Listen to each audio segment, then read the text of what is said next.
Welcome back to Truth Quest. My name is Aaron Moriarity. I will be your host, and we're going on a quest for truth together. And today we have a very special returning guest, Yon Friedman. Yon, welcome to the program. Thank you very much.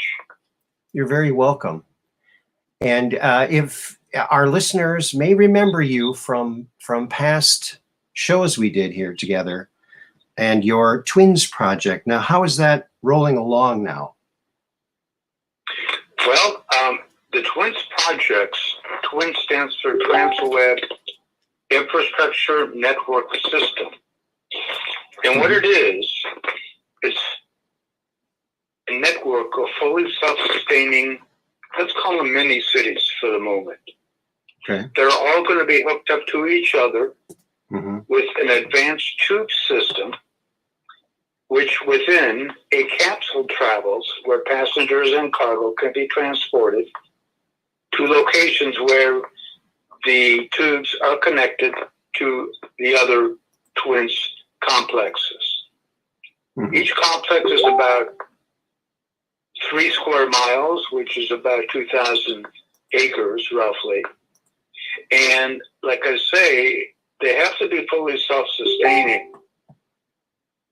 And the reason I feel strongly that this needs to be brought forth at this time is because based on my observation of the present system, which is not to be critical of it because there's plenty of that going around, as we all know. And it's very much pro-sided and wants to maintain some kind of disagreement within itself. There's no way to change this system. It is what it is. But what we can do is build a parallel system to it, which is what T.W.I.N.S is about. That will be totally sovereign territory from all the nations where the construction goes on. Now, where we are right now with this project, and I say we because I'm just one individual, and I'm inviting any of you listeners to join this effort with your own personal expertise, whatever it may be. But for the first step that I believe we have to take, we need to address the project to nations. So what we need to do is go through people we know, connections we have, to people who run countries, perhaps diplomats, people of that caliber, that can listen and hear our presentation to develop the project in their country. Now, every nation is subject to being able to be done with this project. It depends, of course, a lot on the natural resources that a particular nation happens to have. But before we even get to that element, we must get the nation to agree to do the project in writing. Because this document in writing will be taken to begin the solicitation for the funding, for the technology that will be required, and all the other elements that will be needed to do such an undertaking. This is not the kind of thing that, somebody could go and build in their backyard to prove that it works. It's not that kind of a situation. However, in recognizing the importance of limiting risk of financing risk, the project has been designed to begin with a very low investment to construct the first unit, which is usually by the capital city of a nation. And that location is connected to the nearest airport with the first tube system. What this does is it confirms the workability of the system in itself, and that's really what we want to have. And once the thing is built, the station is built, it will be self-sustaining. So it's not like building a bridge or a train or something of that caliber, where there's no return, no yield, nothing is produced from it. It's not productive. However, with the T.W.I.N.S projects, each unit is productive because it includes vertical farming. Each unit contains a different vertical farm complex because the collection of all the farming creates a magnificent, very large farming operation. More importantly, it will no longer be subject to climate conditions. It will not be exposed to tropical conditions, rains, things of that caliber, extremes of any climate, because these are under domes. Yeah. Wow. So it is important for us at this point in our human development, I believe, to build a facilities to accommodate our civilization, and not any longer special interests or private investors and things of nature that only benefit a very few and not the collective civilization. Now, this will require us to begin to think like a civilization because, quite frankly, until we do recognize ourselves as such, it would be very challenging to interact with other civilizations in the universe, which do exist, as we all either know for a fact or suspect from our own personal experiences. So, like all things, everything is learned, and once it's learned, it's almost like inherited into the operation of an individual and society. The same thing would happen with us as humanity. Very long ago, we began by seeing these so-called aliens, I presume ETs of some kind, that possess very special powers, special technologies, that we at that time found very powerful, if you will, godly, if you will. And the term godly came because they used that as a rule over humanity. So that went on for many, many generations, and then humanity seems to incorporate that into its own structure, you know, with the pharaohs, kings, and things of that nature. And now today, governments. Everything has become self-sustaining, not really for the collective, but for its own interest. So I've come to realize that this can't be changed. This system cannot be changed. And anyone who attempts to change it is probably going to get attacked by the other side, whatever side that might be. It doesn't matter what side one takes. So the solution, I realize, has to be for us to build from scratch a fresh environment, like the T.W.I.N.S projects, where we can live as a free society in truth, honorably, respectfully. Not to even mention the fact that when we build these things, these units, and the system with the tubes, that's going to create mass employment in the present day society in a very, very mass way, for a very, very long time. Like, for example, in the case of the United States, to do the project in the U.S. entirely would take over $450 billion, $452 billion to be exact. It could be less. It could be from 250 billion to 450, somewhere between, depending on the routes taken by the tubes, because when the tubes are placed underground, they cost 3 times as much as they do if they're placed on top of the surface. So that's one of the considerations.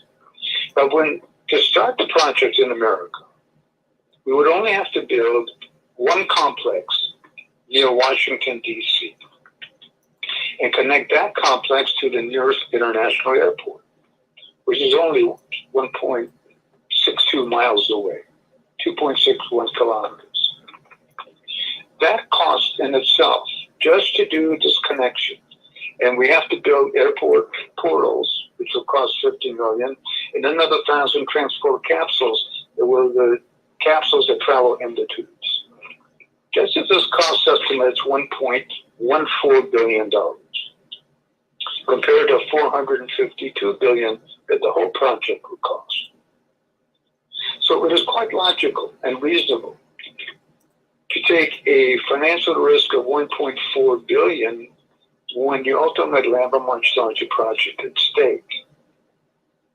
Now, each state in the U.S., presuming all agree, will build its own system in its own state.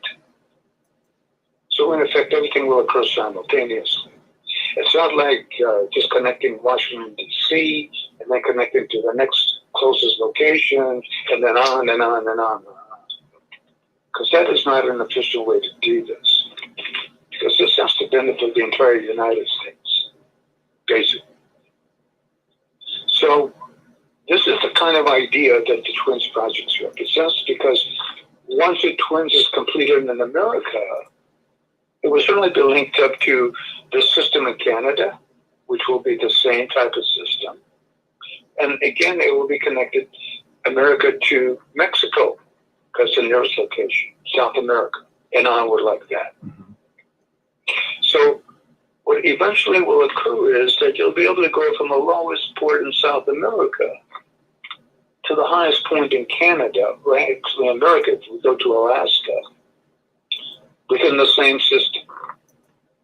And it's not like a train system where you have to stop at every station, because the design idea for Twins is a bypass system, which means that when you get into a capsule or put cargo in it, you program it electronically to go into the destination where you desire it to go.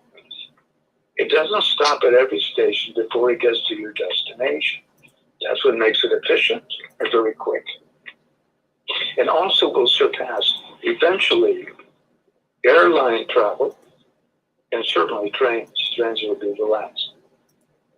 So the idea here is for us to take a step forward without making this system wrong, because I think that would be a mistake. We have to leave the system alone. It can't be changed. It's going to continue to be self-serving, as we see. We don't have seen a shift in its construct with the Queen of England passing on. Mm-hmm. Yeah. And now there's a king. So, yeah. Yes. Okay. Yeah. Wow. So a 73-year-old man finally got a job. Well, his application was really qualifying, I guess. Yeah. There was no. He was the only one there.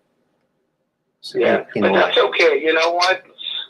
Everything in the world happens for a good reason, in my opinion. Sure. Even though we can't always see it right away. Right. Okay. Right. So I don't think this change in England's hierarchy and monarchy is going to make a change in this world that we're right now experiencing, because they are part of that construct. They're self-serving, and it's not wrong. It's just part of that's all they know. You understand? Mm-hmm. That's what they learned and they mastered. And so that's what they are right now. Like many, many in our civilization, in our society, I should say, not civilization. Well, because the society is the composite of each nation. Mm-hmm. And there are people in each nation who have the same way to go. They're not yet at a place where they can understand that who they really are. We're all a construct. All of us are. Mm-hmm. Everything here is a matrix. It's not real. It's real the way we think about what real is in terms of looking physical. But the truth is, it's an illusion that we create to evolve our non-physical soul. We really are a spirit, which is forever. It doesn't ever end. Yes. But the body's end. Yeah. Because that's the experience. Yeah. Oh. And that's why, at this timing, it seems to me, I don't know why else I would be doing this. It's not logical. This is ridiculous. I mean, anybody who I speak to about this thinks I'm out of my mind until I start to tell them the detail. Mm-hmm. And it starts to make sense that this is something we have to consider. Yeah. So what I'm asking the listeners today to do for us, if you have any connections to any government representatives, no matter who and what they are, and if you can get them to want to listen at least to a discussion with us in regard to establishing a twin system in their country, we'll provide them with the detail. We'll provide them with the schematics of the maps so they can see visually what it's going to look like. Mm-hmm. And we'll provide them with the math, the financing. Mm-hmm. And we will also have a discussion when we talk to them about what natural resources they have, because that's how it's going to have to be done. Mm-hmm. Because this is a very unusual project, obviously. Yeah. But, it's going to require quite a bit of money. These are billions of dollars. And you can't go to people like Wall Street asking them for money. Mm-hmm. Unless you're prepared to answer the questions that you know they're going to ask you. Great. They're going to say, great idea, but everything you do doesn't work. How are we going to get our money back? Right. That's what they want to know. Yeah. Right? So that's what I want to go to them with. Is that answer? Yeah. But also, you have to, if you want a futuristic future, you have to build it. Of course. If you want That's to, what this is. Yeah, if you want to live a Jetsons lifestyle, you have to build it. Because you're not going to change the system to do that. It's not going to happen. Right. There's no profit in it for them. You understand? Right. And that's why they'll never do it. It's just what they learn. That's what they know. Yeah. It's not wrong. It's just what it is for them. But like you say, you're correct. We have to build a fresh environment to live as a civilization. Yeah. Where these things that's going on in this system don't apply anymore. Mm-hmm. We're going to have our own food, our own power, our own water, our own everything. Our own living facilities, our own everything that we need to sustain. And each one of these stations, by the way, is going to be detached from the Earth. It's going to basically float on the Earth. Mm-hmm. And that's because of the potential earthquakes and land shifts that are probably going to happen eventually, mm-hmm. because it happened before. So it would be foolish not to presume that could certainly happen again, and probably will, because this planet also is alive. It lives. Yeah. Well, maybe you could make these twins pods detachable and anti-gravity when that technology becomes available, and escape the Earth in case of a catastrophe. Well, that's certainly on the schematics. I must tell you that part of the transport component mm-hmm. Is teleportation, which is not levitation, but teleportation. Right. But levitation is going to come up pretty soon, I would suspect. But again, I think we have to perceive ourselves, if it already hasn't been achieved, by the way, because I think it probably has. Oh, yeah. With DARPA and the U.S. government, they keep so many secrets from us. Yes. That it would not be surprising at all if they already have technology. Well, they were well on their way in the 50s. There was a lot of magazine articles in the 50s that talked about how these universities were making great strides in anti-gravity. Then all of a sudden the government said, okay, you're now working for us and we're not doing any more articles. That was back in the 50s. So there you go. There you go. So we know, and this is why I think we have to get senior people in government involved because they have the power with the legislators. You can't, legislators don't have any power by themselves. And it's always the guy who's the head of a political party that's in power, that's running the show. Mm-hmm. Except in America, of course, right now. Yeah. It's a different story. Yeah. I don't know who's running this country, I'll be honest with you. Yeah. But it's not Biden. Sure not. It's sure. Probably but anyway, probably a cat. We can't fix that. Yeah. Well. But, you know, I was thinking that maybe if we could get their attention to the T.W.I.N.S projects, they might realize that this is really a great economic program, mm-hmm. which it is. And there's no better way to spend the money that they've already overmade. You know what I mean? The inflation stuff. Since they printed so much more money, well, let's use it for T.W.I.N.S. I mean, what a great way to use it. Mm-hmm. It'll employ a lot of people.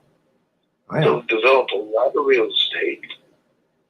And it's going to last a very, very long time. This is not just a, 2-year program here. Okay. Right. So this is what we're looking for. We need some help.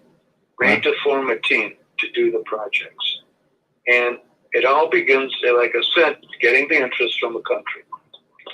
Once we get that in writing, we can go to the next step, which is use that piece of paper and solicit the funding and the technology, the construction people, mm-hmm. everybody who need to be involved potentially. Mm-hmm. Because once they see that the country is willing to work and do it, then they'll be willing to give us also a piece of paper to identify what they would contribute to the project. Mm-hmm. Yeah. You see. So, yeah, because this is really good. This is a good thing for all of us. This is not just for profit. Because actually, as long as we maintain anybody who's involved with the project is always going to have a place to live, a place, something to eat, and always be protected. That's for sure. That's the trade. In addition to being paid in a different way because of the currency system that I kind of have in mind for the complexes, which is no more paper currency, mm-hmm. but it's going to be a debit system where people will have an ID card and every month get a debit, which is basically money into that account of, let's say, $2,500 a month, so they can sustain and do whatever needs to be done for the station in terms of their part of whatever maintenance or whatever has to be done that they're qualified to do. And that'll be the trade-off. That's a trade-off. They have to give 7 days out of the 30 devoted to the station to do and take care of it. Mm-hmm. Yeah. Because there's no one from outside going to be coming in to do it. It's going to be a great life, I just got to tell you. And the only one who lives in any one of the stations will have access to any other station around the globe, wherever they might exist. No cost. Well, I just thought of a way how you could even increase the amount of workers you're going to need is by allowing cats in. And once you let cats in, they're going to knock things over. You're going to need people to pick that stuff up. There you go. That's my little... there you go. Oh, that's an idea. Cats can help. They love knocking stuff over. Oh, boy. Oh. Interesting. Yeah. So now I think you're going to get a lot of people going to want to come and work here and work off their debt, so to speak, to get into this. Because, I mean, if Klaus Schwab gets his way, we're all going to be owning nothing and eating bugs. So I'm sure this would be a great an oasis compared to that. Well, it's a counterbalance. Yeah. It's because it's complete opposite. how can I explain it? It's not socialistic, but it's in the collective interest, Mm-hmm. the socialistic interest. But it's not socialistic. Sure. Because nothing is free. You're not taken care of. There's always an exchange to assist the complex.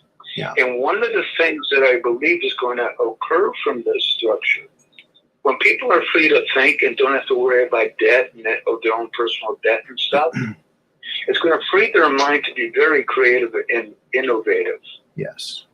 And I think we're going to gain a lot of great things from individuals who are not necessarily PhDs, because that really doesn't necessarily mean you're highly intelligent, okay? Right. So individuals will be able to be open and free to contribute their ideas to civilization as a collective. And once I think, like I said, once we do that, I think we're going to be open to interacting with other civilizations. Because, you know, you have to speak on the same level with somebody. Otherwise, you can't understand each other. The same thing applies, I think, to humanity. I think we have to recognize ourselves as a civilization before we can easily interact with other civilizations. Because right now we don't perceive ourselves as such. We perceive ourselves as self-serving individuals, from individuals to governments to everything in between. Everything is on its own, looking to make a profit. And again, that's the system that is. But not wrong, because that's what everyone learned for all these millennia. Mm-hmm. So how else can you expect a society to act differently? You can't. That's what they learned. So that's what they've been practicing. Mm-hmm. So you're right, like I said before. We have to build a fresh environment from scratch and leave this one alone. Let it do whatever it needs to do for itself. But let us build a fresh reality. Right. So that our humanity can continue. Yes. That's all I'm saying. So we can continue no matter what happens with this system. Doesn't matter. Right. And just to clarify, this is not going to replace all rail systems. It's going to complement what already exists and be different. Exactly. So exactly correct. Exactly. I know there was a question. We don't want to threaten the system. It's not what we want to do. Right. Because it's working for whatever it is. You got airlines, you got trains, you got ships, you got cars. And the only thing we keep seeing is somebody improving those particular type of vehicles, but it's still not contributory to the civilization. Nothing's connected. It's all on its own. It's all on its own for its own profit, if you will. Mm-hmm. So, again, not wrong, but you're right. We're not making the system wrong. We don't want it to disappear. Let it do what it is, and we will just want to be parallel to it. Yeah. We will live side by side. That's all. Complementary. Yeah. Complementary, exactly. Yeah. Exactly. So I'm open to any questions if anyone has any. Okay. Well, I just let me see. I have a question here.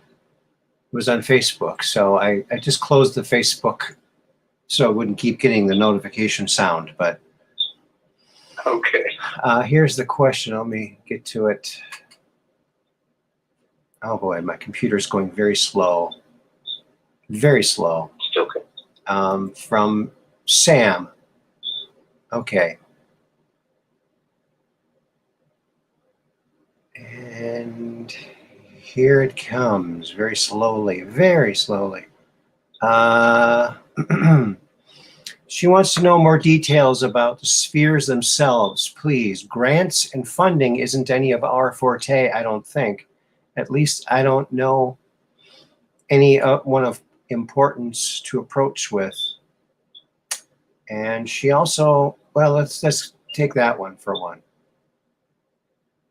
There's a question for you. Let's put the this in the chat. Go ahead. All right. Did you catch that? I think so. What was the key fact point of her question? Okay, she just wants more details about the spheres. Oh, well, the spheres are retractable domes. Each unit has a retractable dome. I don't know how large they're going to be. If we can make them a mile across, that would be excellent, because each location is 3 miles, so there would be 3 domes over such an area. Or if they can't be made that large, because they're retractable, they have to be retractable so they can open and close if the climate is conducive and is very complementary. Then why not take advantage of the climate? We don't want to live in a box, okay? That's not what we want. But if the climate gets extreme in some way outdoors and creates a risk for those indoors in the complex, then yes, the domes need to be closed to protect the inhabitants and everything within. So that is the size of them. They're going to be very large. Again, it depends on the area that we need to and are able to cover safely, with the technology being available to do so, of course. Right. Now, have you been keeping up with how they've developed now clear aluminum? Clear aluminum? Yeah. No. However, such technology advancements like this will be useful at a given time in the future after we are in a position to inquire about components of the complex. Right. Because if we talk about it now, we're way too early, because I don't know how it might apply, because I'm not the engineer who would know the answers to this. Right. But there would be an engineer on our team who would know how to handle this and what to do about it at the proper timing and where it would be applied. So, again, like I said, I'm going to be very reliant on each individual's expertise to get this accomplished, this team accomplished. I also have some expertise, of course. I'm not totally without it. And my background is business, money and business, and I have an MBA. And am very qualified in that arena, and why the financing is something I am not concerned about, because I do understand that world and do understand what they will ask for and do understand how we can handle it in behalf of what we want to accomplish. So everything in its own timing is what it looks like to me. But first things first, we must get a nation interested, and any of our listeners here, if you have any connections, by all means, please make an inquiry. And whatever country it is, let me know, and then I can draft a proposal for that nation. I have several already drafted, but I prefer to have an inquiry. Then I know it's going to a particular purpose and a potential user. Right. So, yes, that's why let's do this sequentially, one thing at a time. Anyone who sees technology that may be applied to the project, by all means, save it so we can bring it forth at the timing when we want to review such items. Okay? All right. Okay. Hey. Any other question? I think I'm actually looking for pictures. Now, what is the name of that travel tube system that you were looking at? So I can look that up. You mean ET3? ET3? Yeah, ET3.com. ET. That's one of the potentials to use, yes. Okay. ET3.com.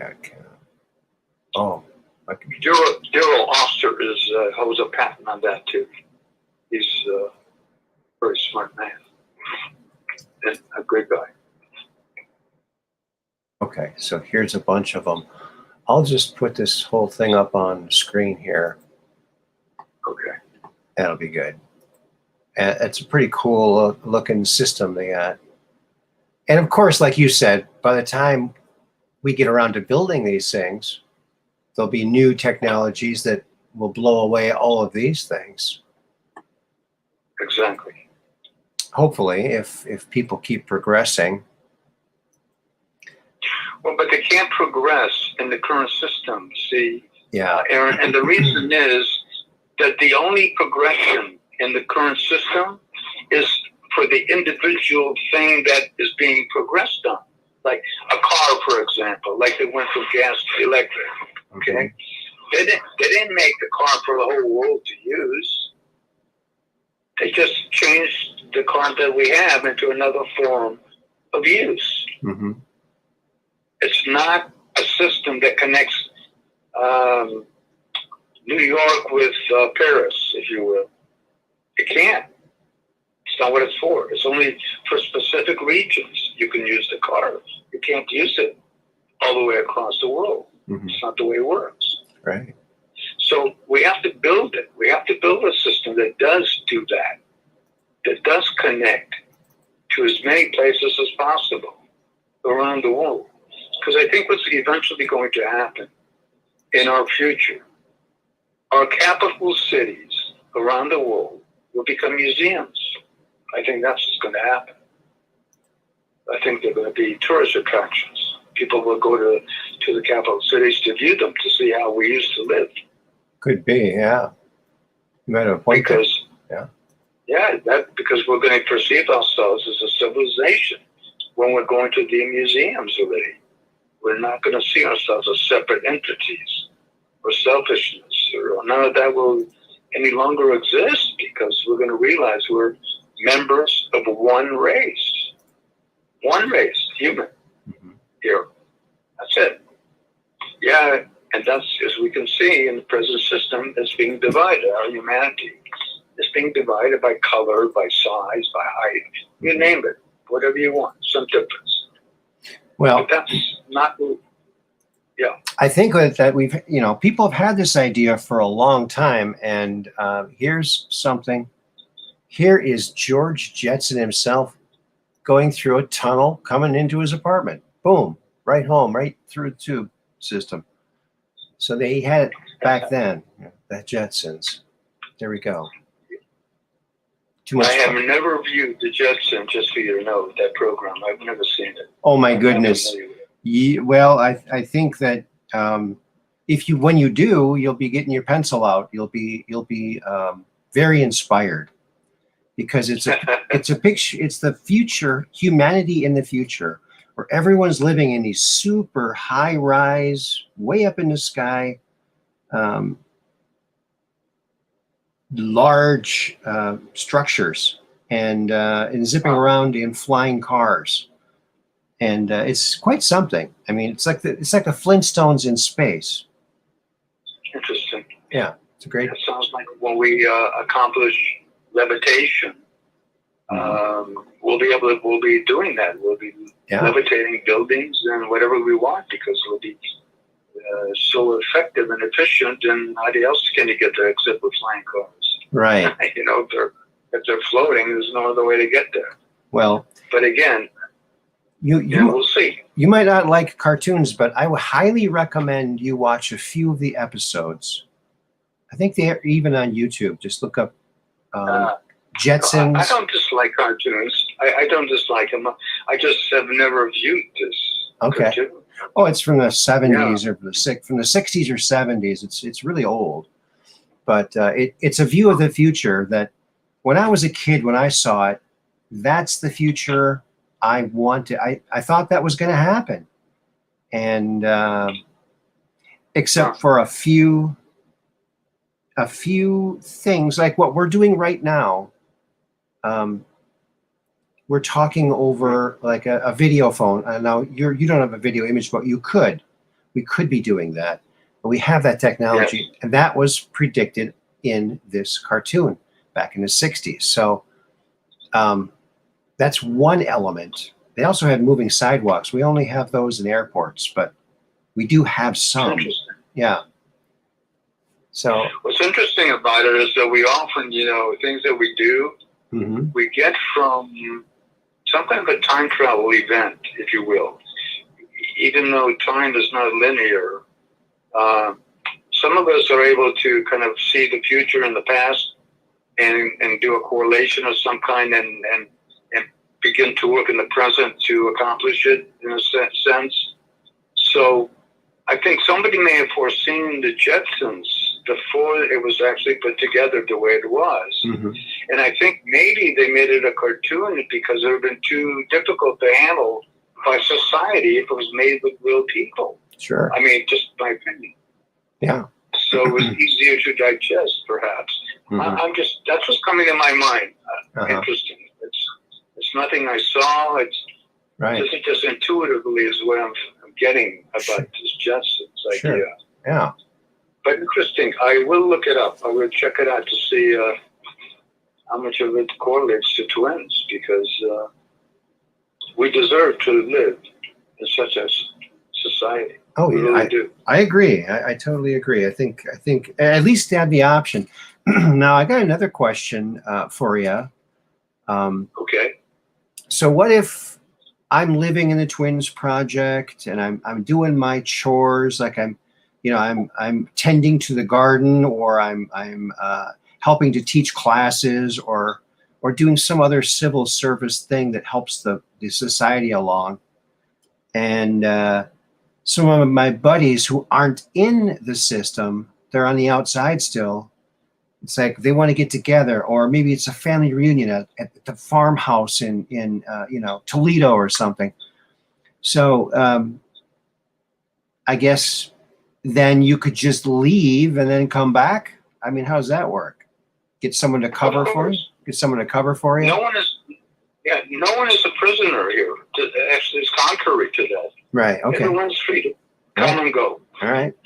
And the way we're going to protect the facilities is different ways. One of the ways is technologically, by developing shield technology, where we will protect the facilities from any attacks from the outside, no matter what. And I suspect that technology could be developed into individuality, where individuals perhaps could put on a vest or some kind of a uniform or something, that if they particularly push a particular button down the uniform, it creates a shield protecting them from any attack. There you go. Now, see, that to me makes a lot more sense than making more weapons. Weapons are not constructive, they're destructive. Right. And this system that we live with now is about destructive. They call it defensive weaponry. But their defense idea is to attack whoever's attacking you. That's not real defense.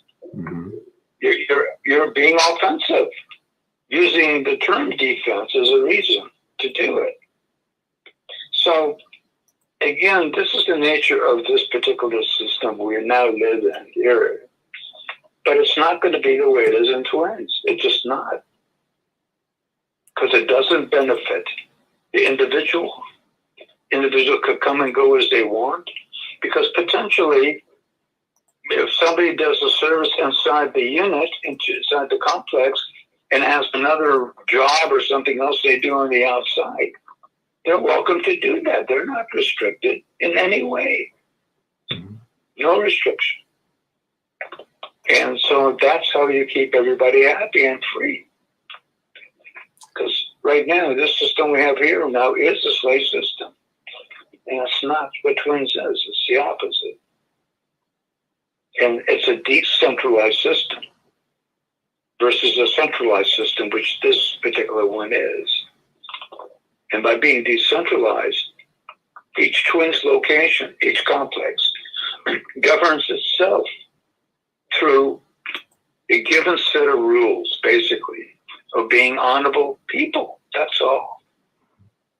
You don't kill anybody. You don't steal. You don't do. We know what the things to do and not to do. Come on, man. Time to grow up. Right. Right. That's all. Time to grow up.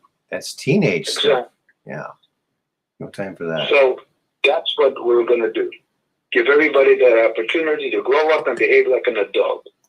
And if you don't do that, then you're not welcome. I'm sorry. You know, go live in the outside world where they do that on a regular basis. Yeah. Go back and eat bugs. No. Exactly. Exactly. Here's a little station where people are getting aboard these little tube things, and looks like kind of like airline seats, just in a tube. Yeah, like habit trail. Exactly. Maybe we could pull them with giant gerbils that are genetically enhanced. No, maybe not. The all-natural T.W.I.N.S tower with gerbil-powered travel. There you go. It's a vacuum system. Yeah. There's no air on those tubes. Oh, okay. Well, No air. maybe you could get it to pull it by a mechanical horse. There you go. That might work. Yeah. That might work. Yeah, it looks, I mean, I've been looking forward to the future my whole life. I mean, I really have been. Well, you're here. I'm still here.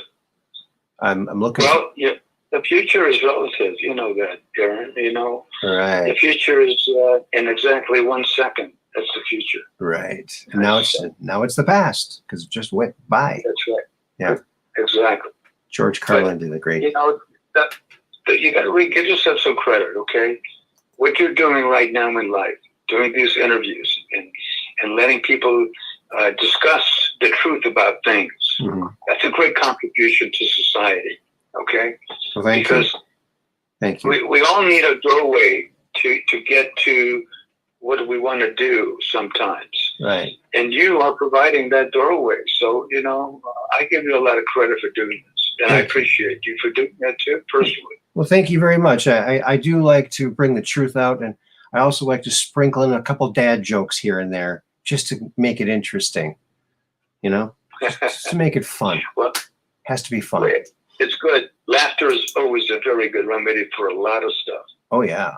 I think so, too. Definitely. Definitely. Yeah. If one takes themselves too serious, that's a problem. Oh, yeah. You can't take yourself too seriously. You know, Jan, I invented and designed a board game, right? It's called Tetragon 2. It's an abstract strategy game for 2 players. And I would go out and I'd do demos, and I'd play people in public, you know, in stores and stuff. And I would frequently get beaten by 4-year-old girls, their first time ever playing it. And I was the inventor. So you get humbled awfully quickly when someone, but boy, I think these young people are really, really sharp. Some of them are very, very sharp. Well, quite frankly, speaking about that, you know, part of the idea of creating a civilization that's basically advanced and so forth, it has to begin in the educational system at a very, very early age, in kindergarten, starting there. And I came to realize that part of the curriculum for twins has to include where beginning at, say, age 9, 4th grade, the student is introduced to gardening and how to seed a garden and how to take care of a garden and then how to harvest a garden. And as a result of all that activity, share the results of the garden with their family and be able to sell any excess to the local community so they create enough money to buy new seeds if they need new seeds to continue the process for the next generation of students. Mm-hmm. So that continues once they learn that and learn how to package the material and sell it to basically the public. The next level is learning about business too. They have to learn about business. They're talking about how business operates. Mm-hmm. They have to learn about how to control a business and make a profit so you can continue your business and continue to produce for the public. That's what it's for. Mm-hmm. So the educational system is extremely important, in my opinion, but it has to begin very early because, like as we learn from humanity, we learn things from repeating things over and over and over, and then before we know it, we'll believe it, and we no longer deal with the truth. We just deal with what we just learned and think that's the truth. That's how we end up believing in gods and all of this other stuff. So because humanity learns that way by redundancy, I think that's how we have to take our educational system so that we can teach our children to be self-sustaining on a personal level. Not only in gardening, they have to learn, we can teach them a trade as they go through that lower grades of whatever they want. Electricity, learn about that, learn about plumbing, learn about construction, learn about option when they're done with high school to enter any area they want and survive and sustain themselves rather than needing to only think about getting grades to go to college. That's not the answer for most people. It's just not. Right. And college has become a profit center. It's really not an educational system anymore. Right. It's for profit. So again, it's not wrong, and you can't change it, but you can change the approach you want to take, which is starting at a very early age in the educational system. Let's start training our children to be self-sustaining. Yeah. So by the time they're done with high school, they can take care of themselves, no matter what. Yeah. And I think that will help everyone. Yes, it will. So, Yes, it will. yeah. So anyway, that's just part of the idea. Okay. Education at a very early age.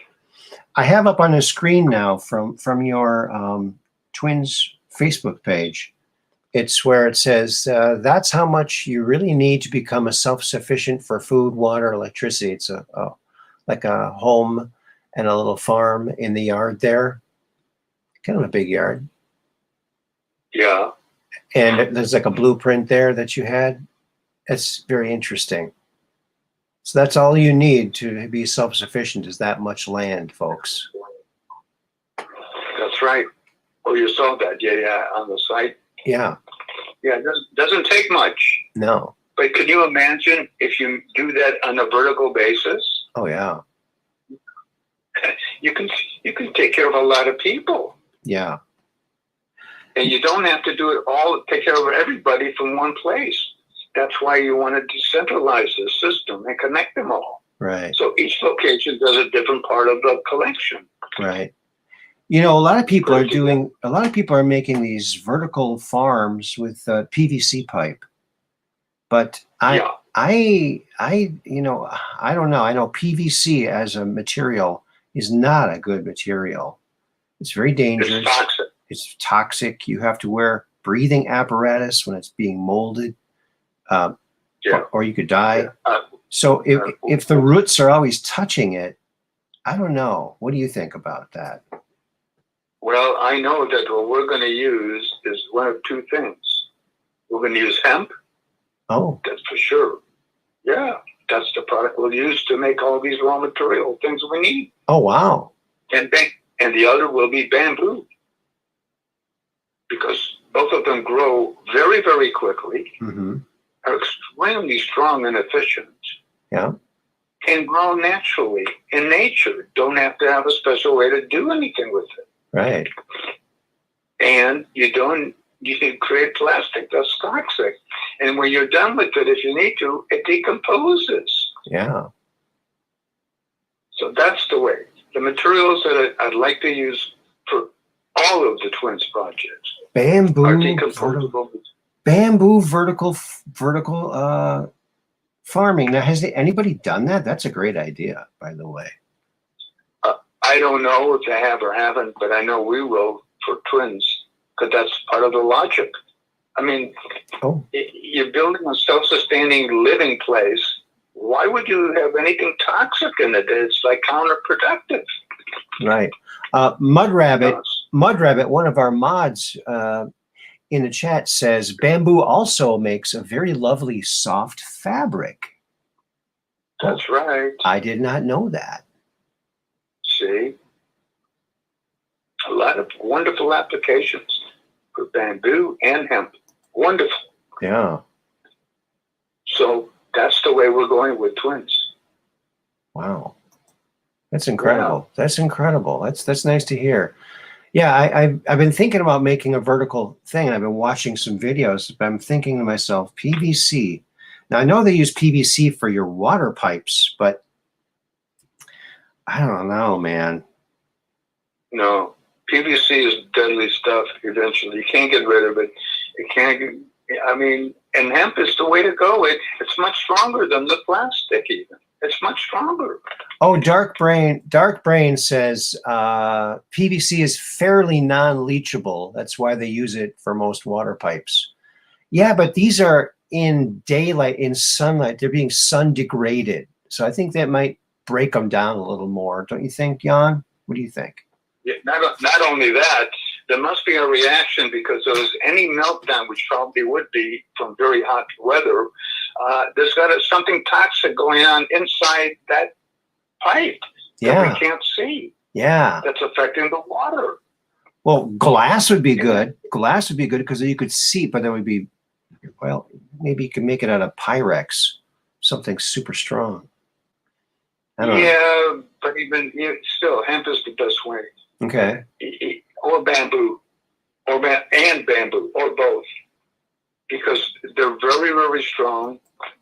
They grow in nature very easily. Yeah. And it's easily available, and you can grow and do it anywhere in the world. You know, you don't have to import specialized plastic or materials to make it. That's not our future. We're not going to live in a toxic environment anymore.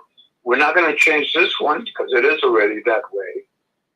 But what we can do is build our own environment that is not toxic and insist on it. Mm-hmm. And then we're going to have a wonderful future. I'm just telling you. A great, wonderful, not only future, we're going to have a wonderful present because the future has to be built from the present. Yes. It doesn't just show up. Right.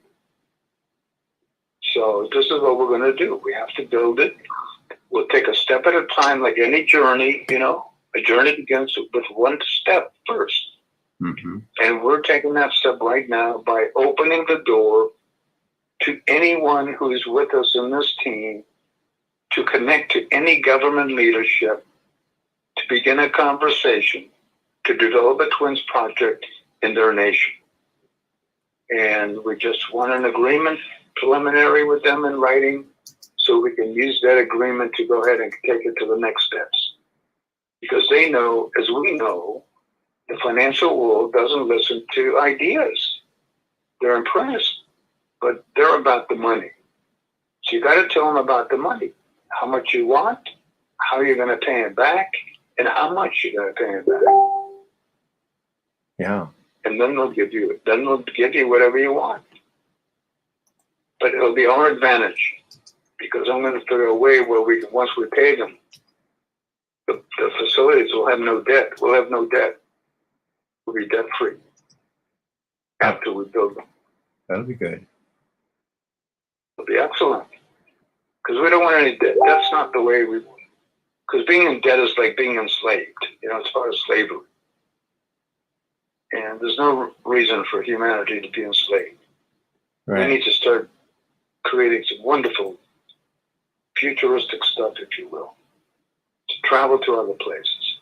But to do that, we're going to have to learn how to build places in other places. But you got to start here. You can't just go there and suddenly think, oh, how are we going to do this? It's not going to work that way. Yeah. So this is the test site. The Earth is the test site for us. So we're going to test it. We're going to build it. Make sure everything works properly. And by the time we're done, we'll be traveling elsewhere. I'm telling you, we will, because we've done it before. And as you know, we've already done it. Yes. We've gone to Mars in the 1980s, even though it's still been withheld. And we time traveled in the 1960s, you know, Andrew Basiago and so on. Mm-hmm. So These are all wonderful beings who've agreed to be here at this timing to bring humanity's attention to our next possibility, and without making this system wrong, because I think that's where the flaw is. I mean, everywhere I open, everything I look at, somebody's being criticized. Yeah. I'm telling you, it's unbelievable. Right. No matter where, no matter how. Yeah. And I've seen no one be complimentary yet. Not that they have to. No, I But think. it tells me. Yeah, I think people are just getting so. I don't know. It's like they become bullies online or something. I don't know what the deal is. It's really weird. Well, that's the last hurrah, you might call it. Mm. The bulliness is part of the ruler complex, because rulers are bosses. They always like to give orders, Right. and if you don't listen to them, they get upset with you and do something stupid to you. Right. And now we're seeing individuals be that way. They're just become so aggressive because they're not thinking of any responsibility. Mm-hmm. The system tells them that always point to something or someone else being responsible. It's not you. Right. But that's not the truth. That's not the truth. Right. And why you're programmed is that important, because the truth is that that's now it is here. Mm-hmm. We're personally responsible for what we do. Right. I mean, it's the truth. And it's not right or wrong, it's just what is. And if a person doesn't believe it, then just look down at the ground and see who makes you take that step. Somebody pushing you? Or did you decide to take it? And the answer is you decided. Yeah. And that's what's going on. Nobody's making you do it, even though it's inconvenient, blaming others. Even, gods and religions, all that's been very convenient. It's not me. God's going to take care of it for me. Which God are you talking about? The only one doing this is you. So where's the God? Oh, I believe in him or her or whatever it might be. Mm-hmm. Well, yeah, you can do that. But you're denying yourself the truth so you can go forward and accelerate your life. Instead of remaining a prisoner, believing these things that aren't true. You become a prisoner by yourself, even though you think it's a freedom. It's not a freedom, it's a prison. Somebody ruling, something ruling. So when we let go of all these rulings and rulers, no matter what form they take, and focus on being one people, which is what we really are, and build those twins projects, then we have a great future. Sincerely, a very, very great future. I can't tell you the detail because I don't know. Right. I just know it. There's no limit. That's all I know about it. There'll be no limits. And Right. we'll have such a wonderful time. Right. Well, I'll have to be in another body at that time, I guess. You and me both, probably. Yeah. I'm. Oh yeah, yeah. When my back goes out, I'm useless. When my back goes out, so yeah. Well, this is only one time. This is only one lifetime of our 10,000. It's said that we have. Right. So 10,000 lives is a lot of lives. That's a lot of lessons, a lot of things to learn and gain. It's a lot of things. For me, it's a lot of things to forget. Oh, our friend Andrew Bashago is going to be on Quite Frankly tomorrow night. And so he's on YouTube, he's on BitChute, he's on Foxhole, Pill.net. Yes. He's on all those. So he's a good man. He's a good man. He's very much pro-American, pro-America. Yes. And pro-humanitarian. Yeah. And that's what I always admired about him. Okay. Is that he really has agreed to be here in the interests of people and humanity. Mm-hmm. And because I know we all do that. We all choose to be here for our particular purpose. So it's not always clear, sometimes that's when we're very young to accomplish things, and sometimes when we're very old is when we're to do things. Like, in my case, I feel that's with me. Because looking back at my life in this life, I noticed that, I've really been in training. I've really been in training, not to accomplish money or financial things, but I've become a master of that area. So I found that to be quite interesting, why I would do it this way. But now I know, because here I am with twins. there you go. And now it all makes sense, because I have to know all the stuff that I know about financing and all the stuff that this world operates under, even though I'm preparing to create another world, basically, with you and all the others. We're all going to do this together. This is not a Yon Friedman deal here. So Cheryl asks, I'm sorry, Cheryl asks, go ahead. So no churches in the Twins? No, because churches keep man separated from themselves. But wait a minute. I do understand what you're saying, but on the other hand, it's people who are really kind of kind-hearted and good people tend to be believers in one faith or another.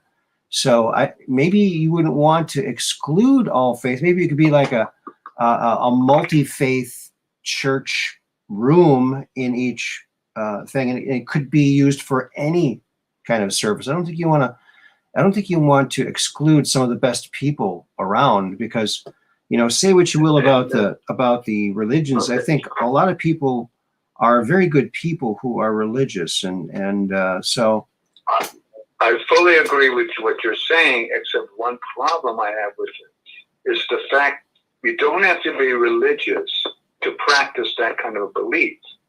So those people in a complex, in a Twins complex, they can practice anything they want in their home, any religion, any belief they want, so long as it's not distracting or hurting anyone or anything in civilization. Okay. But to build a church or a synagogue or a mosque or anything like that to symbolize a religion, not going to happen. Okay. Because that is what's keeping us separate from each other. And that's what is not what Twins is about. It's about unity. Well, what if it was one people. Well, what if it, you know what, Jan? I have not gone to very many church services in my lifetime, but one of the ones that was the best was a local church here, the Hope Church, and it was a service put on, I think it was for Easter, and they had something from every religion, including American Indian tradition, woven into it. It was so all-inclusive. It really felt really, really a beautiful thing where everyone's coming together and we all have this common thing. I think maybe just a nondescript room that could be used for anything, including maybe whatever your religious thing would be, but not dedicated to that. I mean, the thing is about, if somebody wants to practice religion, they can always do it outside of the Twins facility, because there'll be plenty of places, churches and whatever you want outside the facility to practice what you want. Okay. But inside the Twins facility, we're not about keeping men separate from men, people separate from people, because that's what, in my observation of religions, has done to humanity. Mm-hmm. And I don't believe that that's the way our future is, because you can't be a civilization if you believe yourself to be separate pieces, because you're not a civilization. You're still a separate piece. Mm-hmm. So that is a very difficult thing. We have to start to realize we really are a civilization. If individuals want to practice religion, they have a right to give their power away to anything and anyone they want. Because that's what I believe religion is. When you believe in it, in the gods and all that, you're giving your power away to something outside of you to be in charge of you. Right. And that's the continuation of slavery, basically, in a different form. So this is what I don't agree with, and why the Twins projects can't include this. Because we must let people be free of any control or slavery. They can go and practice slavery and control if they want outside of the Twins facility. Go to a local church, or synagogue, or whatever you want. Knock yourself out. Go if you want to practice. But you can't practice in a facility like that in Twins, because we're not about separation. We're about units. We're all together in this. I don't care if you're Christian, Jewish, Muslim, or whatever. Right. I see you as a human being before I see what religion you chose to be. That separated you from the rest of us. We have a caller. It's Propagate This Light, and he called in before. Welcome back, Propagate. Prop. Thanks for having me. It's a pleasure being here. Great having you back. This is Yon Friedman we're talking to. He's got this Twins project. What do you think about all this? Well, Yon Friedman, is a pleasure. I've been following your friend for many years, and I really enjoy listening to him speak about his experiences. So it's a pleasure just being here and being able to listen to this conversation. And I do agree with what you're saying, that we have to tap. I always tell people we have to tap into the powers that be within ourselves, because we all have that power within, you know. So I agree with yes. Yeah. Yes.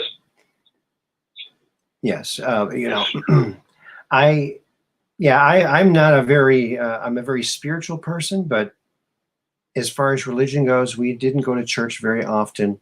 But I do have to say that in recent last 5 years or so, I've seen the good in people, and they're really shining their light and their belief in God. And it's kind of a nice, pleasant thing. It's a wholesome kind of a nice thing. I think that if you let religion, you know, make you into a slave, then that's a problem. But I think it can be an uplifting thing too, depending how you look at it, I guess. But yeah, you know, if I may say something about this for a moment, I think that those individuals who brought forth religions, and like the man Jesus and Buddha and all these other great minds of our past, I think they all agreed to be here to share information about the evolution of humanity. But unfortunately, humanity perceived them as more than humans and made them gods, and began to believe in the individual rather than in the information that was the relevant part of them. And I feel that that's what happened with religions. They were converted into beliefs because that's how the past was. We always believed in some kind of a God. So some way we had to create some kind of an individual to be that God, to rule, if you will, over us and follow whatever they said. So I think there's been a lot of misunderstandings from the prophets and from those who came before. I think we perceived them as very special people, where in fact they were really no different than any one of us, just had a different assignment that they agreed to have when coming into this particular life. So this is our all capacity. You know, we're all part of the universe as much as the universe is all part of us. And this is what the prophets were conveying. They were conveying to us the idea that we're wonderful beings connected to a wonderful broad universe, and that our wisdom comes from our behavior. And you notice that everything that was said is about how to behave, how to be kind. Not all. Some told about how not to be kind, and not to be destructive. Because we know that, you know, love is a two-edged sword. It can be in the interest of the good or the interest of the not good. But equally love. Both sides love that side as much as the other. So here we are. We're, I think, at a past road right now where we have chosen to realize what we've done up to now, and now take the power back into ourselves and know that we have to build something parallel to it, because this system cannot be changed. It just cannot. But we can't make it wrong either. But we need a lot of help. We need many, many people to do this. This is not a one-person deal here. Mm-hmm. It'll take many, many of us all having our own specialty, expertise, to make this something like this happen. This is very large. I want billions and billions. Go ahead. I want Prop to get some more words in here and your thoughts on some of this stuff. Yeah, he was saying that we have an assignment. I just want to take it back to that. Okay. So I was going to ask him a question. Do you think that before we became human, we chose this life that we have? Absolutely. As we choose all the lives that we experience. Because the part of it that's perpetual and eternal is the not.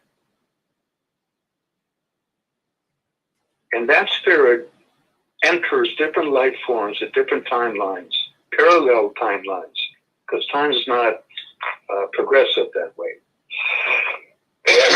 And as an individual enters a parallel lifetime, they gain the information from the previous one and continue in their journey until they learn and know all that is, literally all that is. So yes, we all agree to inhabit the life form that we are. In this case, we're human. Yes, we agree to be here, to learn and contribute whatever we have to the collective and to ourselves in our own personal evolution. So that's how it seems to be. Right. And So you forever. Okay, I'm sorry. I didn't mean to cut you off. I'm sorry about that. No. I was just going to say that once we exist, we always exist. It's not possible not to exist. And the logic of that and the proof of that is that, I don't know if you're familiar with the time travel program, the DARPA's time travel program in the 1960s and 70s. But time travel was accomplished, and as we know from travelers like Andrew D. Bashago, who participated in those programs, that time travel was achieved and practiced. Now, you can't practice time travel if time doesn't exist already in that location, can you? Because there wouldn't be a target to go to. And that's why we know for sure that time is simultaneous and parallel. It's not linear, even though we perceive it as being linear here while we're here, because that seems to be part of the process of how we educate ourselves and detail the information. Mm-hmm. So this is how it seems to be. We're wonderful beings and are going through various experiences. Right now we're human. When we're done with these bodies, we give them up and go on to our next event that we chose to have, which is already there, by the way. It's not something that needs to be created. It's already there. You just have to parallel to it. That's what we do. Because everything already exists. The past and the future already exist. It's just a matter of kind of going through that doorway, you might say, to experience it. So these are wonderful times. They're very challenging because we are I believe, in a transformational period. But the transformation in this case is not changing this world into something else, which I guess what the New World Order is about, it seems. Because this order is exactly how it is. The New World Order is just simply the same thing in a different reflection. It's the same thing. They're not changing anything. But we have to change it if we want something different. We literally have to build a fresh environment, like T.W.I.N.S, a network of self-sustaining stations, many cities, connected with advanced tubes, and you'll be able to travel anywhere in the world eventually, in a matter of minutes or hours safely. So that's it for the moment that I have to say about our incarnation here. Okay. Say, Prop, what do you think about the Queen passing away? And a lot of people are thinking that this is a signal for a new time. What are you hearing out there?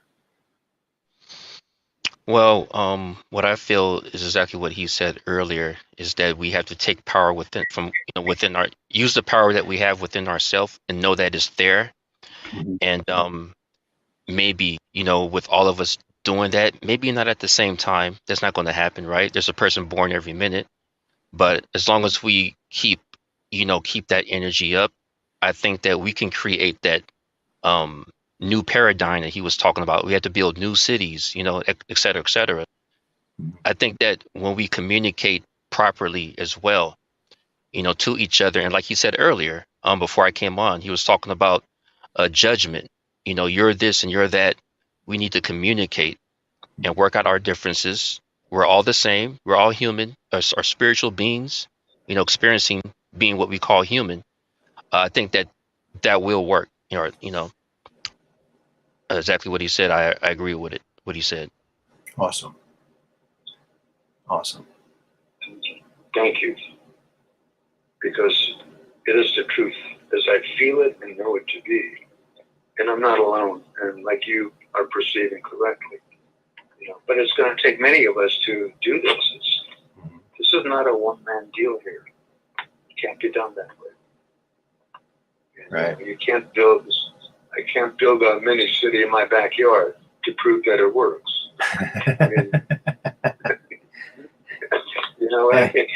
Because I already know that all the components of a city already exist. So why do I have to put it in my backyard to prove it? We'll call on all of those pieces at the right time, and I guarantee you they'll show up. Yeah. I get a visual of an ant farm there, in your backyard. Maybe you could do an ant farm like the twins. That'd be interesting. Yeah. Get the ants into the mix here. So what else is on your mind, Prop? Yeah, I was gonna. Do you pronounce your name Yon? Yon? Yeah, I pronounce it Yon, Y-O-N, but it's legally spelled J-A-N. Okay. Because I'm Czech. I was born in the city of Prague. Okay. So my name is Yon. It's a Czech name. But in America, when people asked me my name, I kept saying Yon and spelled it J-A-N. They were totally confused. Right. So I started to spell it Y-O-N like it's pronounced, and then nobody had a problem anymore. It's amazing how that happened. And I didn't have to repeat myself about how to say it. Right. That was pretty smart. Yeah. Right. Sounds good. So Yeah. I just wanted to. Yeah. Yeah, I just wanted to bring up or ask you. So one day, I said, "Man, people call themselves human. I call myself human."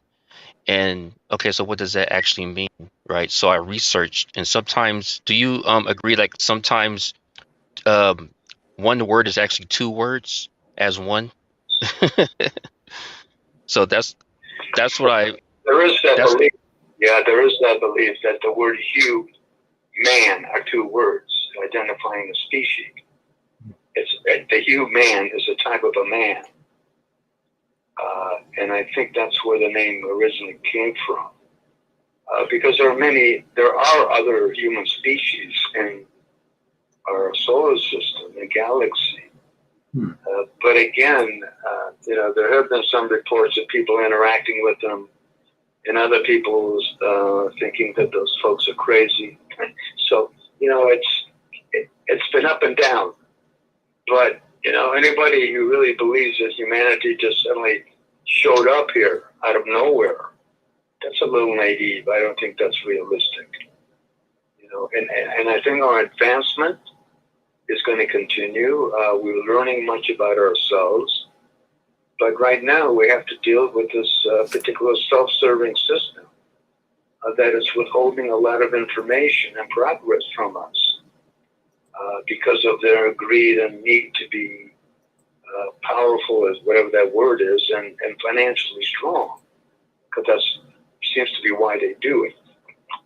It's to gain more money and more money because they, I guess, can buy more things until they're done in the life and then realize they can't take any of it with them.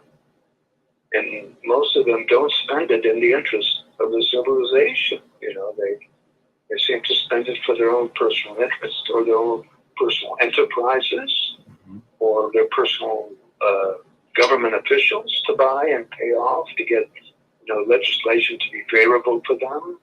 I mean, this is the reality. I wish I was making this up, but it's just what I've observed. And so, again, I realize, you know, you're not going to make a dishonest person honest. It's going to be challenging. They're just going to, they know what they know and going to keep practicing what they know. But what we can't do is build this fresh system where the rules are different. They're very clear and upfront. You know, you behave like an adult. Behave honorably. Yeah. You don't hurt anybody. You don't kill anybody. Yeah. You got something to say, intelligent? Come on, man. Come down. Tell us. Let's use it. Let's help each other.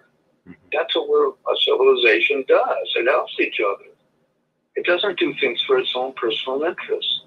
It's not how it is. Right. So I think this is what we're up against here and what I'm looking to accomplish without making this system the enemy.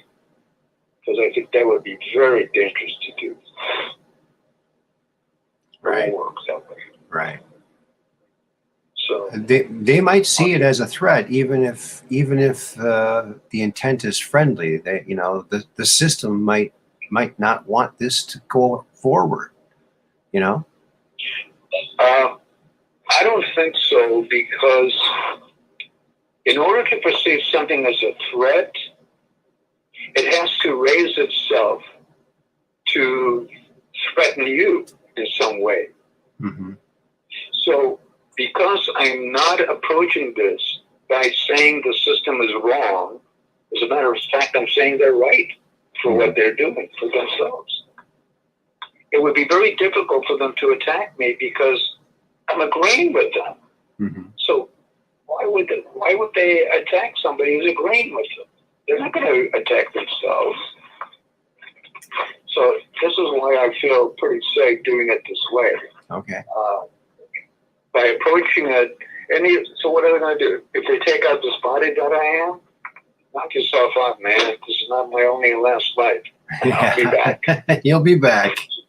Twins I'll two. Be back. Twins two. Twins two. There you go. Twins reboot. Yeah, because I already know they can't really kill me. I mean, they can kill the body maybe, but you know, my soul is forever. I'm going to keep working on whatever I want to do. There you go. Yeah, it's you know, I heard it said that for our souls, our immortal spiritual beings, the things that animate us, our soul, for your immortal spiritual being, there's no beginning and no end, just an everlasting now. So that's right. That's right. There you go. Because everything exists already simultaneously. Everything. Yeah. Everything. And, you know, we all choose to be looking at a particular segment of it. That's what we're doing here. Mm-hmm. You know, we're just look at a piece of it. Yeah. Even though we're also the whole.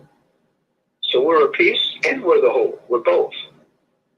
And that's what eventually, why it's important to realize we're a civilization. Because as we interact with other civilizations, we eventually will realize that even with the other civilizations, we are all members of the same one collective of all that is. And when realizing that, the state of perception is completely different. Your existence is different. You know, you are part of everything as everything is part of you. There's no more separation. And it's a different life form experience because, you know, you can experience a life form that's not physical. It can be a non-physical experience.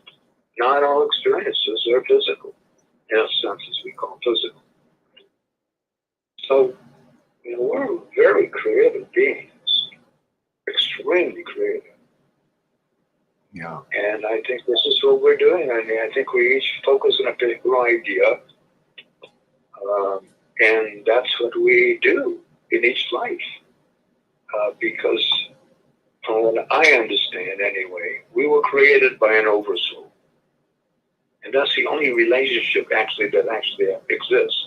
There are no other relationships, just between the non-physical soul that you are and the oversoul that created you.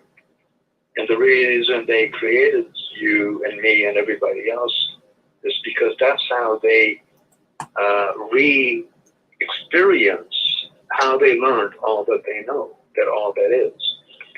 But they're doing it in a peace way. It's like your hand, okay? Mm-hmm. The palm of your hand is your oversoul, and your fingers are extensions of it, which are the souls that's created to experience how the soul learned all that it knows. Mm-hmm. It's fascinating. Yeah. And after that, we actually become oversouls also. We get to that point, and now we do the same thing. We create souls. That never stops. It never stops. And everything already exists, and I'm telling you, it's not like you have to go from one step to another. Because if you're going to do the oversoul, you already exist that way. Mm-hmm. And you can actually reach out and connect to it if you wish.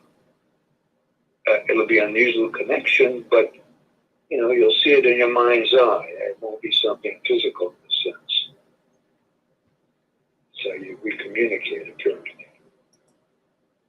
So I'm looking forward to this lifetime to do what I feel is best for me and all of us as a human being, as a non-physical soul.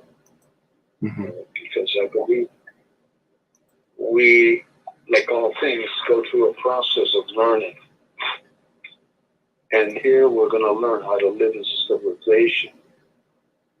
Because we've already mastered living as separate pieces, components of one. We've mastered it. We're masters of separation. And now it's time for us to start our journey to unity. Yes. And I feel that maybe that's what this T.W.I.N.S is about. To start that journey. If not the journey of T.W.I.N.S, at least thinking in that direction. Mm-hmm. That people realize that we're all really one people. We're not separate. No matter what the news is telling you, no matter what the screens are telling you, no matter what anyone tells you. Just look around and see if we're all standing on the same earth. And if the answer is yes, then let that be the common denominator. If you can't see it any other way. Forget about what we look like. Just look at where we stand. And then you'll know we're all one of the same people. One people. And when we begin to think and act that way, we have no limit of how we can prosper. Right. I can't even think of it. That's what I'm looking forward to. Awesome. At least introduce the idea so the rest of us can put it together.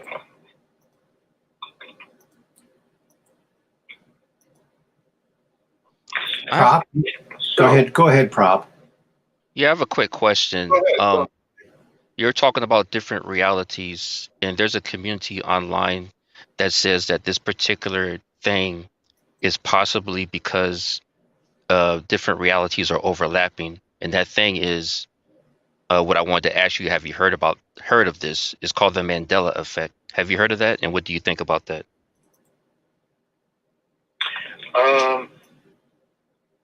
I haven't thought about that much because I feel the Mandela effect to be more mental in a physical sense than spiritual, if you will, in a non-physical sense. And I think our non-physical self is what's using the physical being that we are to understand. Because, this is a cause and effect world as we live it here. There's always a cause for every effect, and a cause cannot exist without an effect, and vice versa. An effect cannot exist without a cause.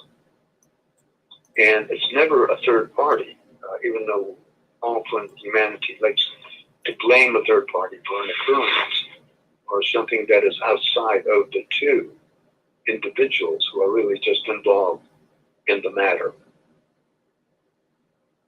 So, things are like that, it seems here. We are able to do many creative things, but we have to be cognizant, start to be aware of what we do and what we say, because there is an effect. It doesn't just disappear. It creates some kind of a shift in the universe. It does. Mm-hmm.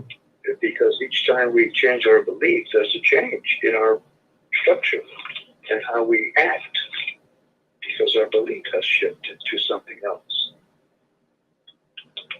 So I think that's who we are. I think we're on the way to being more and more aware of ourselves and acting more and more responsibly as adults and less as children,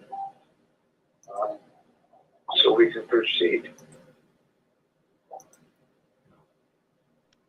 Okay.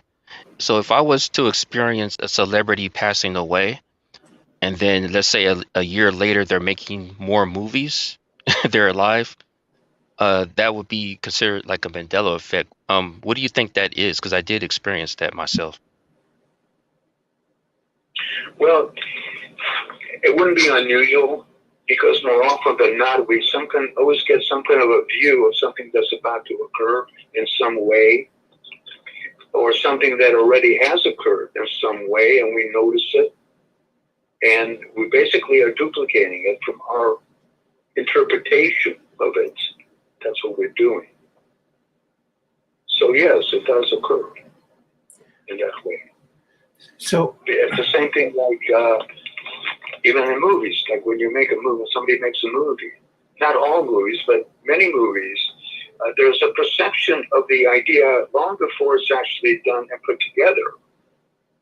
And the question is, where did the idea come from? Somebody wrote it, somebody put it together. And where did they get that idea? They didn't read it from somewhere else. They usually got it from some kind of a mental connection, if you will. I think where their physical brain connects to their non-physical mind of their non-physical soul. Because that's really what's in charge. So I think this is how it works. We often get some kind of a view of a pending event. And then we either put it together ourselves, if that's how we intended to do, or we see it manifest by somebody else's hand. But it's not unusual, because we're connected to the past and the future and the present at the same time. They're not different. We just choose to cut ourselves off when we don't want to view something in the future, if you will, or the past, in order to deal with something in the present, to make an adjustment in our belief system or something about ourselves. So we have this ability to open a door to the future or the past, depending on what the present self of us needs to evolve from. And that's how it works. There's no punishment involved. There's nothing like that, even though sometimes it's perceived that way. That people put themselves in a challenging situation, not realizing that they're the ones who put themselves there. No one put you there. People do it themselves. But until they come to that understanding, in a literal way, that they really are in control and charge of their life and beliefs, then nothing can change, because they're not willing to change their belief. So they're going to stay in the old belief, which is still whatever it is, limited or negative or whatever they choose to have. So it's evolution. Always look to evolve from your experience. Even if you realize it or not, you will evolve from it. But you have to recognize what you're telling yourself, that it's yourself talking to yourself. It's not anything outside doing it or making you do things, because it's not possible without our agreement to give up our power to someone or something or some government or whatever, religion or whatever it might be. And then when things happen from that give up of power, we feel like we're victims, not realizing we put ourselves there because we created ourselves to be the victim by our self-perception. So these are the times when I feel we're all about to re-understand ourselves and take responsibility for all that is in our life and all that has been and will be in our life, but not as a negative, ever. Always as an opportunity, because that opportunity always will result in a positive lesson. A lesson that will always enhance the understanding of the soul that you really are. It's not physical. So enjoy the ride and remember that you're in charge. So prop. So who was this mystery person? Do you want to talk about it? I mean, maybe someone else has experienced the same Mandela effect. I don't know what you're referring to when you said mystery person.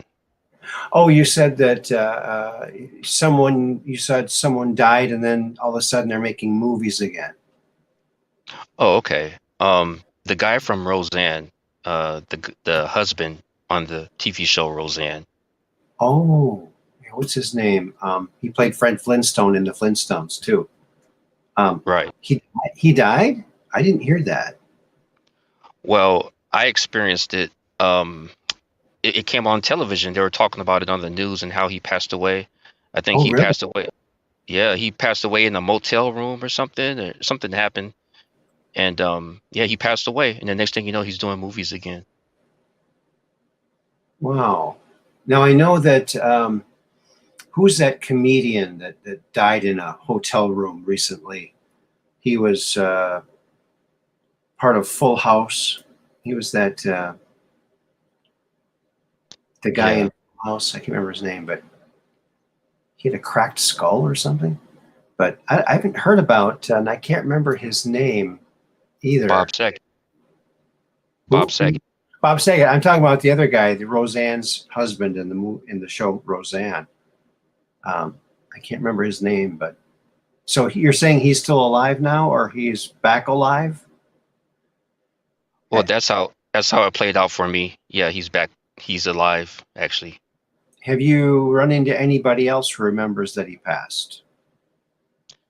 There were a couple of people I recall offline, but I can't really picture clearly. Yeah. So But I you wanted might to be ask. Okay. Mm-hmm. Go ahead. What would you say? Okay, I wanted to ask Yon the question. Are you familiar with the peanut butter called Jiffy? Called Jiffy, the peanut butter, yeah. That brand you're talking about. Right. How would you spell that? I thought it was Jiffy. Right.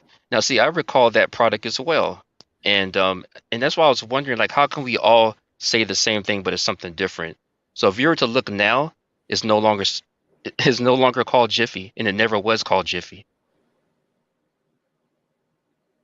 Right, it's called Jif. It's called Jif now? Jif, yeah. Yeah, there's a lot of Mandela effects that are very, very interesting. Like in Snow White, or is it Snow White? Mirror, mirror on the wall. They don't say that anymore. It's magic mirror on the wall. They don't say mirror, mirror on the wall. Huh. That's changed. And Bible stuff in the Bible has changed. Where it used to say the lion shall lay down by the lamb, now it's the wolf shall lay down by the lamb. So things are changing. And, a lot of people think that it's the timelines are re-snapping back because we've messed with the timelines so much. But if you just leave them alone, they'll snap back, but there'll be slight differences. Residuals from other alternate timelines slipping through. That's the best explanation I've heard. Yeah, I want to ask Yon another question, just real quick. Are you familiar with cup o noodles? Type O? Cup o noodles. Like a cup. No. Okay. Okay. Yeah, it's like a pasta. Yeah. Okay. Sorta. Well, are you familiar with Genesis 1:1? God created the blank in the earth. What would you say it says? Do I believe in Genesis? Yes, in the King James Version. Yeah, well, all that King's Version has been written by man, and none of it is really quite accurate.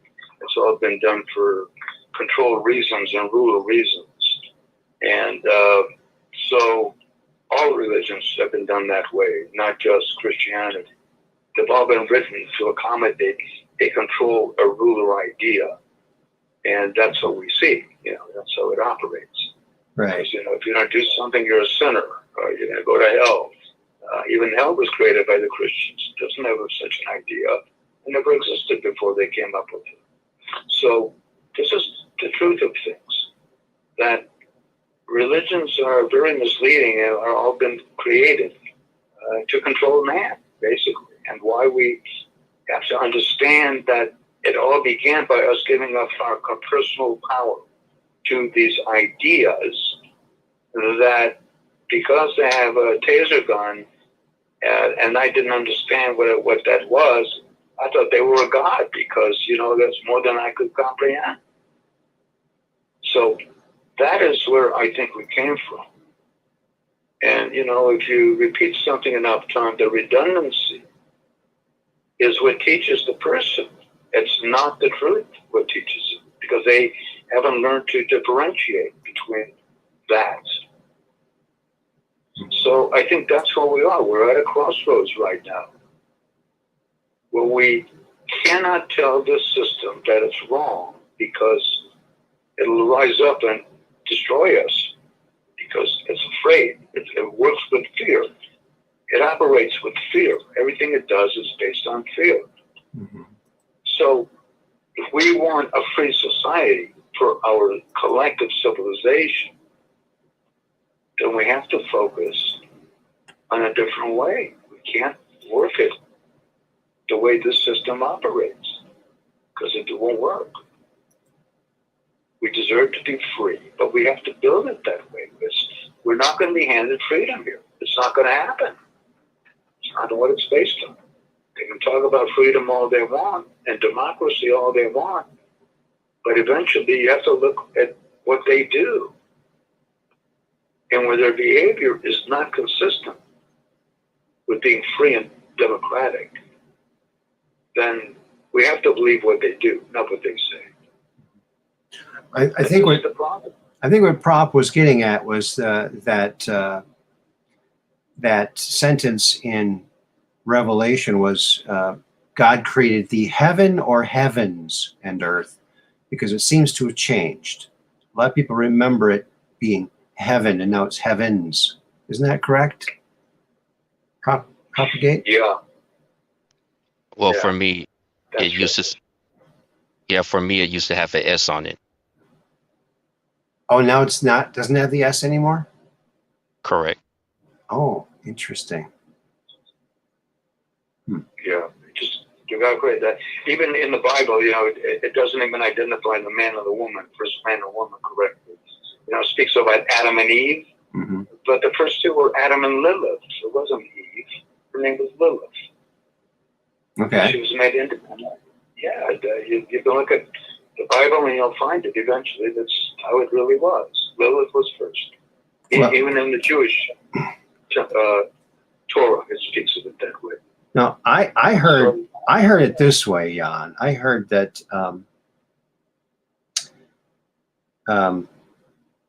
God came to Adam and said, Adam, I've created your perfect partner. She'll always agree with you. She'll be your biggest helper, and your perfect mate in all ways. Never argue with you. He'll go, wow, God, that's awesome. What's it going to cost me? He said, well, it's going to cost you an arm and a leg. He says, well, what can you get me for a rib? There you go. That's my little joke. I had to throw a joke. So there you go. Yeah, indeed. Sorry, ladies. Well, Just a joke. it's an interesting point, though, because the rib was an identification of a DNA event, because it was obviously an event to make Eve consistent and complementary to Adam. So maybe they used Adam's rib to get his DNA and modify a female so she would be adaptable and complementary to him. Could be. I don't know. Yeah. I mean, that's what it sounded like, because we all have a history of a lot of DNA modifications. We didn't all start this way, the way we are right now. Right. So all that certainly is logical. That it's not the first time it would have happened. And I think that's what it might have been about. It's DNA genetic modification at the time. And again, I think it was ETs, extraterrestrials doing it. There was no really God, if you will, involved. But the ETs were identified as God because of their technological possession and advancement in those areas that were almost magical, probably, to the society of that time, you know. So, I don't know. I'm not there yet. I probably was one time before, but I want to go forward. I want humanity to progress because we have a wonderful future. We really do. But we have to build it. It's not going to happen by itself. You know, Andrew says that they used young kids because they, part of the reason is because a child doesn't have any preconceived ideas of what they cannot do. So when they say, okay, you're going to jump through here, you're going to travel into the future, they have no reason not to believe that. And their belief that it's going to happen helps it to happen. So Correct.